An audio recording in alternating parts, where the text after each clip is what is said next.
it's Saturday again, and it is the 19th of December, so Advent reading number 19, which today is Luke chapter 2, verses 8 to 12. And the title for our passage today is The Angel's Message for All.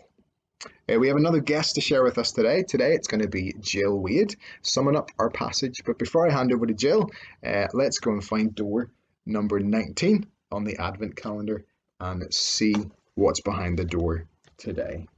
So let me show you today. We have the letter O, and we have Luke 2 verse 20. The shepherds went back to their sheep, praising God. Okay, I'm going to hand over to Jill.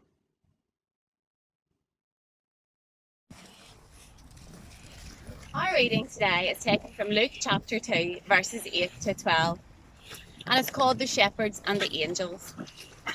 In this passage we find a group of shepherds watching their flocks one night when they're visited by a group of angels. This is a very familiar Bible passage to many of us. It's a much loved Christmas story. It's so familiar that in fact many of us could recite it off by heart.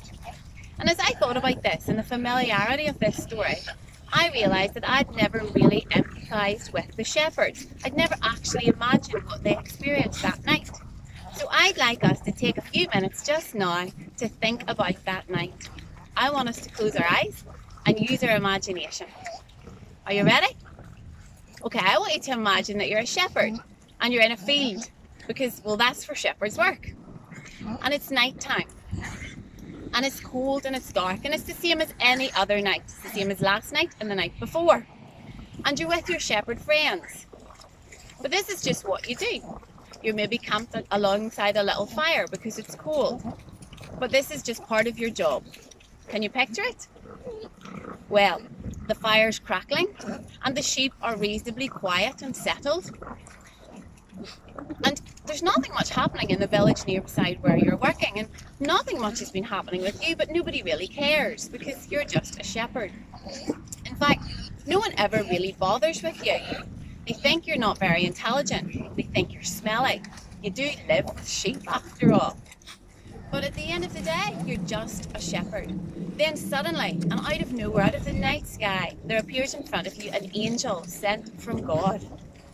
And they tell you the most life-changing news that you're going to hear. Can you imagine that? Imagine your fear, your shock, your awe, and your confusion. And as if that wasn't enough, then a host of angels appear, praising God and giving God the glory.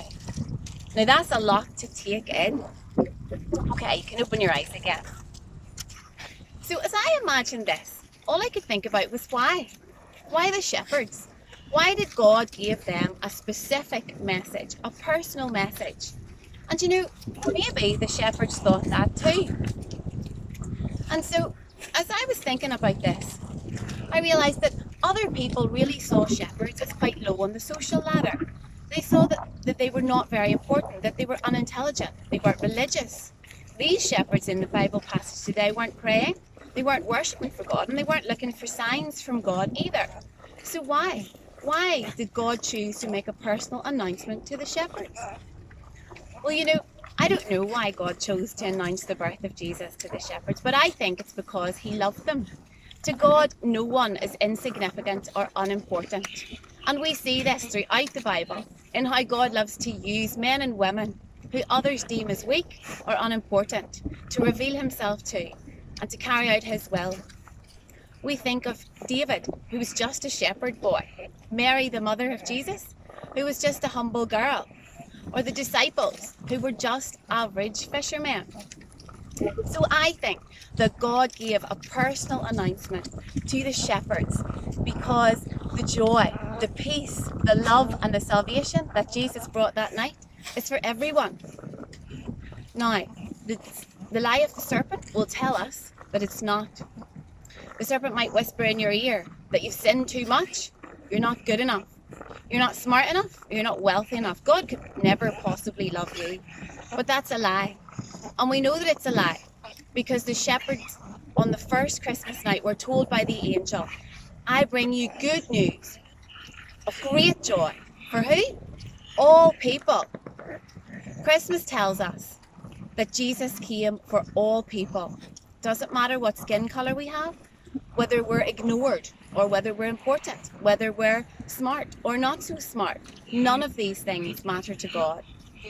The message of Christmas is that Jesus came for those who don't deserve him, and that's everyone.